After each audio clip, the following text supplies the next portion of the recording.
Well, look what we woke up to this morning. I'm Doug Oster from the Pittsburgh Post-Gazette, and this is Digging with Doug. And in the short tenure of Digging with Doug, we've had some of the worst weather you could possibly have for a gardener. Today, luckily, we're talking about improving the soil. When it's like this and we've got this snow on the ground, we're not going to be doing any digging, but we're going to be adding some organic matter. That means well-aged animal manures, compost, dehydrated manure, maybe soil conditioner, whatever we can get a hold of.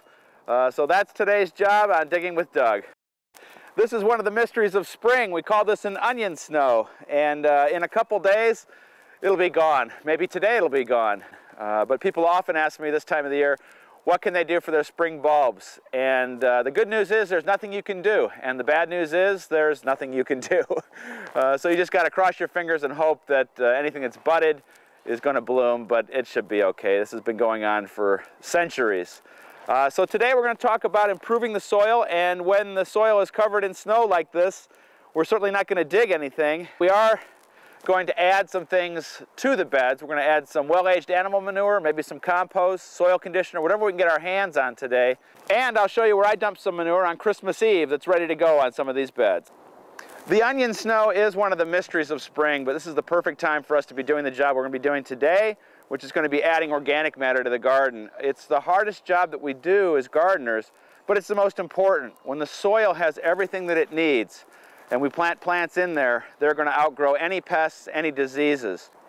Today we're going to go down and get some free manure. If you live in the north, you live in the south, at North Park or South Park, they give away free manure at the stables, so that's a good source. So let's get to work, and it's a good day for it, I guess. All right, we're on our manure run, and when we are after animal manure, it has to be well-aged. You can't use fresh livestock manure because you could get E. coli in the garden onto your plants, which you don't want, or you could burn up your plants because it's too high in nitrogen. So we're getting something that's well-aged. The pile I'm going to, I know, has been sitting there for a long, long time, and I've talked to the people there. If you're going to get some manure, ask the people, where's the oldest pile and how long has it been there? It's got to be at least 6 months old. And this is a great day to do this job. As I said before, I know we've had enough winter, but I just love the last blast, and it'll be gone in 2 days, and we won't have to worry, and we'll be walking barefoot in the garden before you know it.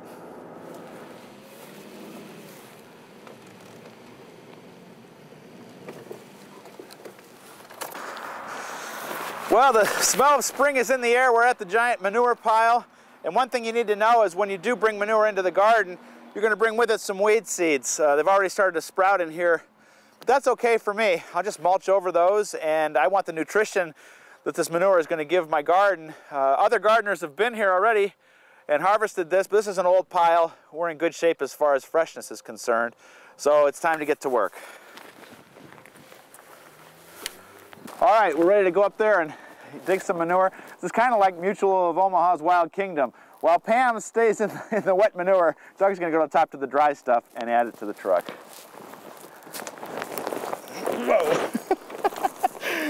I'm going to add it.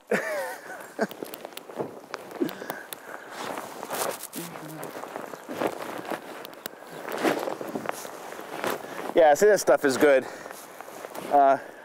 Some people ask me, well, how do you know if it's fresh or not? This isn't fresh manure. Because if it was, it would really smell. We're just getting a smell of sawdust. But there's some nutrients in there. Even with this, I'm going to put it on the garden where I'm not going to plant for another month. In those beds where some of the summer stuff will go in. But you can see that as it's decomposing how warm it is. I mean, it's got to be probably in the very center, close to 150 degrees, I would guess. I can't wait to get this stuff on the garden. Every time it rains, it's going to release nutrients down into the soil. You add this every year, 5 years down the road, 10 years down the road, you're not even going to have to dig in that soil. It's going to be so soft and so friable.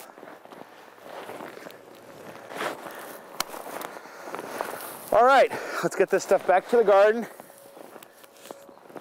One thing about having a truck like this, it's great.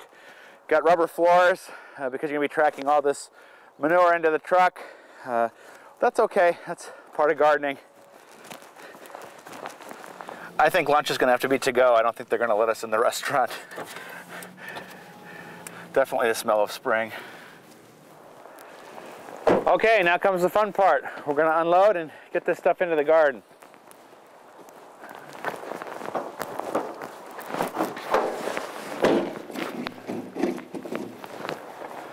I'm nostalgic about my wheelbarrow too. My wife gave it to me about 20 years ago and it's on its last leg. I don't want to replace it. So like I said, this stuff looks aged well enough for me to get it right in the garden and sit there for a month before we start planting. I do have some other things in the garden that we can add that we don't have to worry about as far as freshness. It's also funny the little things that you learn through the years about getting a wheelbarrow over a little step. Always come backwards, it's a lot easier. Took me, I don't know, a good 10 years to figure that out. Going down the steps, of course, is a little easier. This stuff is pretty lightweight. It's not like moving compost. It's pretty easy, actually. And since I didn't fill the truck up completely, we'll be done pretty quickly. All right, and I know this bed right here needs some help. This is the bed where all my grandparents' tools go when they've just seen better days. We'll keep them out here as long as we can, just to remind us of our grandparents. Okay, a few more loads to go. You stay here, and I'll be back with more manure.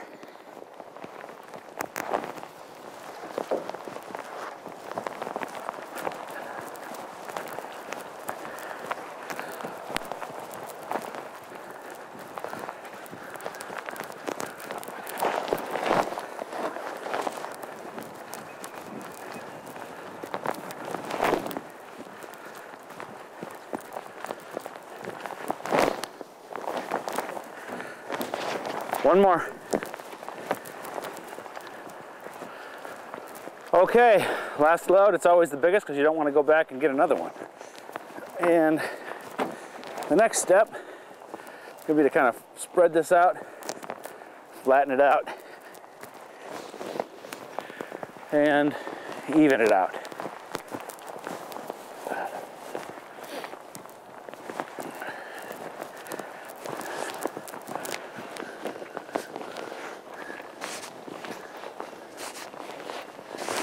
Basically what we're creating here is a raised bed. I think we're in good shape. Now, if you can't get manure, if you don't have a truck, if you don't want to carry manure in your car, you can get something else. We bought a bag of bumper crop organic soil builder.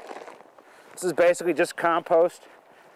In future segments, we're going to show how to make your own compost.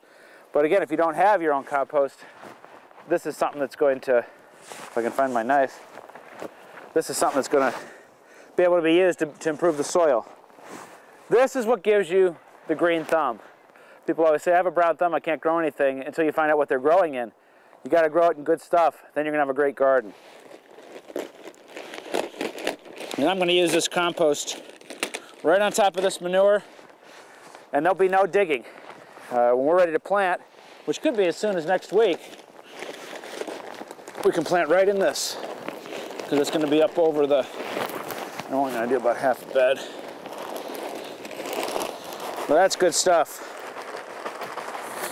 And that's going for about 10 bucks a bag. Next week on Digging with Doug, we're going to go over all the tips and tricks to starting things a little earlier than you normally would in the garden. But right now, I'm ready for some hot chocolate. It's been a cold day in the garden, but we got a lot done. Until then, we'll see you next week.